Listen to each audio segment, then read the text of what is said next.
Saya sapa kita, selamat pagi, shalom. Selamat pagi, shalom. Selamat pagi, shalom. Selamat pagi, shalom. Baik, pada pagi hari ini kita mengucap syukur buat kasih Tuhan, di mana Tuhan telah menyertai kita hingga kita ada saat ini. Dan saya juga berterima kasih kepada Ibu Asrama yang telah mempercayakan saya untuk membawa renungan pada pagi hari ini. Baik, mari kita sama-sama belajar firman Tuhan. Mari kita buka Alkitab kita yang terambil dari Yakobus 4 ayat 1 sampai 10. Yakobus 4 ayat 1 sampai 10. Sudah ketemu semuanya? Dengan judul perikop hawa nafsu dan persahabatan dengan dunia. Kita saling bergantian, saya ayat 1 dan saudara ayat 2. Dimulai 1, 2, 3. Dari manakah datangnya sengketa dan pertengkaran di antara kamu? Bukankah datangnya dari hawa nafsumu yang saling berjuang di dalam tubuhmu? Kamu ingin sesuatu tetapi kamu tidak memperolehnya, lalu kamu membunuh, kamu iri hati, dan kamu menjaga tujuanmu, lalu kamu berkata dan kamu berlari, kamu tidak memperoleh apa-apa, dan kamu tidak berdoa. Atau kamu berdoa juga tetapi kamu tidak menerima apa-apa karena kamu salah berdoa, sebab yang kamu minta itu kehendak kamu habiskan untuk memuaskan hawa nafsumu. Hai kamu orang-orang yang tidak dapat tahu bahwa persahabatan dengan dunia adalah permusuhan dengan Allah. Jadi barang siapa yang hendak menjadi sahabat dunia ini, dia menjadikan dirinya musuh. Janganlah menyangka bahwa kita suci tanpa alasan berkata, roh yang ditempatkan Allah di dalam diri kita diinginnya dengan cemburu. Tetapi kasih karunia yang tidak berada pada kita lebih besar daripada itu, karena itu dikatakan Allah menentang orang yang coba, tetapi mengasihi orang yang mati. Karena itu tunduklah kepada Allah dan lawanlah iblis, maka ia akan lari daripadamu. Mendekatlah kepada Allah dan Dia akan mendekat kepadamu. Daripada sanadmu, hai orang-orang berdosa, dan sucilah hatimu, hai kamu yang penuh hati. Sadarilah kemenalanganmu, berduka cita dan merataplah. Hendaklah tertawamu kamu ganti dengan ratapan dan sukacitamu dengan duka cita. Sama-sama, rendahkanlah dirimu di hadapan Tuhan dan Ia akan meninggikan kamu. Sekali lagi saya baca ayat 10. Rendahkanlah dirimu di hadapan Tuhan dan Ia akan meninggikan kamu. Jadi sebagai tema kita pada pagi hari ini yaitu rendahkanlah dirimu di hadapan Tuhan. Tema kita pada saat ini yaitu rendahkanlah dirimu di hadapan Tuhan. Apa artinya merendahkan diri? Menurut Kamus Besar Bahasa Indonesia, merendahkan diri adalah menjadikan dirinya kurang. Ya, menjadikan dirinya kurang. Jadi merendahkan diri di hadapan Tuhan berarti menjadikan dirinya merasa tidak ada artinya, karena dia tahu bahwa segala sesuatu yang ia punya berasal dari Tuhan. Jadi saudara-saudaraku yang terkasih di dalam nama Tuhan, kenapa kita harus merendahkan diri di hadapan Tuhan? Kenapa kita harus merendahkan diri di hadapan Tuhan? Karena Dia yang telah menciptakan kita menurut gambar dan rupanya. Karena Tuhan yang telah mati bagi kita dan menyelamatkan kita dari segala dosa kita. Dan karena Tuhan telah menjadi teladan bagi kita, ya, menjadi teladan bagi kita untuk merendahkan dirinya.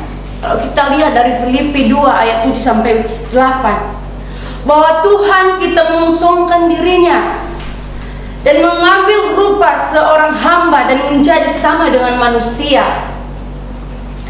Dalam keadaan sebagai manusia, ia telah merendahkan dirinya dan taat sampai mati, bahkan mati di kayu salib.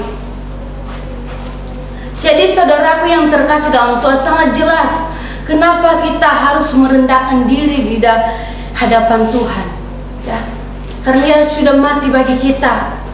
Dia sudah menjadi teladan bagi kita. Dia lebih duluan merendahkan dirinya daripada kita, saudara-saudaraku yang terkasih dalam Tuhan. Ya, kenapa saya memberikan tema rendahkanlah dirimu di hadapan Tuhan? Karena kita tahu banyak orang yang di luar sana, ya, yang lupa, ya, yang lupa bahwa segala sesuatu yang ia miliki berasal dari Tuhan, baik jabatan, harta atau kekayaan, ya, itu berasal dari Tuhan, saudara-saudaraku yang terkasih dalam Tuhan. Ya. Jika kita saat ini, ya, memiliki talenta, itu juga dari Tuhan. Jangan pernah kita sombongkan itu. Ya, semua itu dari Tuhan, saudara-saudaraku yang terkasih dalam nama Tuhan.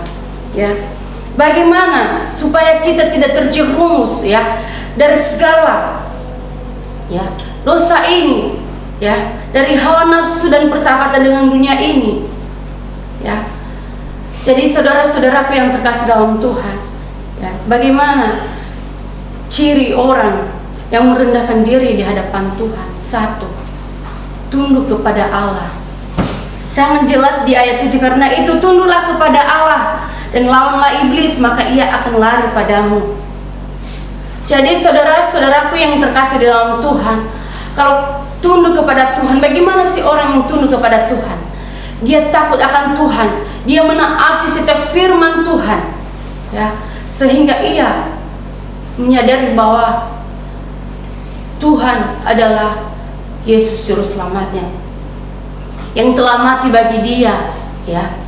Tuhan sebagai contoh bagi kita merendahkan dirinya, ya. Iblis menggodanya, dia menawarkan dunia ini, tetapi Tuhan tidak, ya, memilih itu. Dia tetap taat untuk menyelamatkan kita. Dia taat dengan tugasnya, saudara-saudaraku yang terkasih dalam Tuhan. Terlebih kita yang ada di tempat ini mau menjadi hamba Tuhan, ya, mari kita miliki hidup yang rendah hati. Kita miliki kerendahan hati, ya.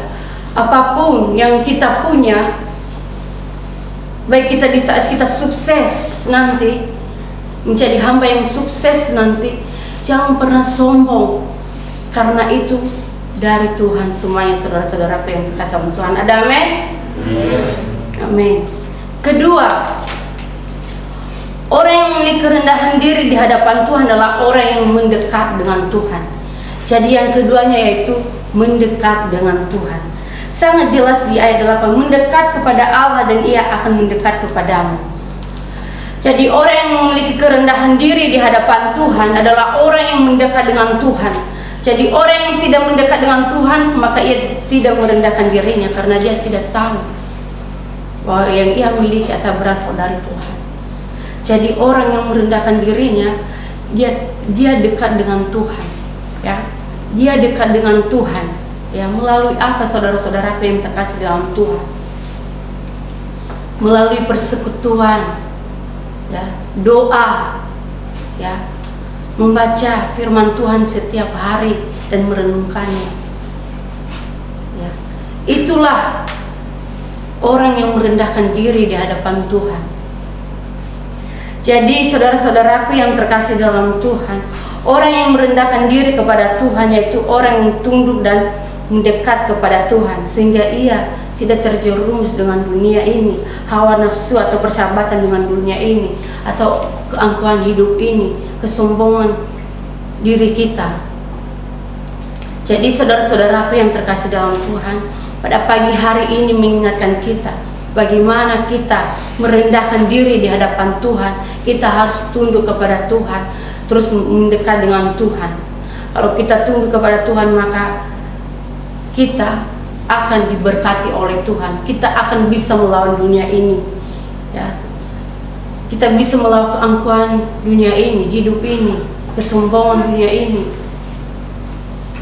Jadi saudaraku yang terkasih dalam Tuhan, tetaplah rendah hati.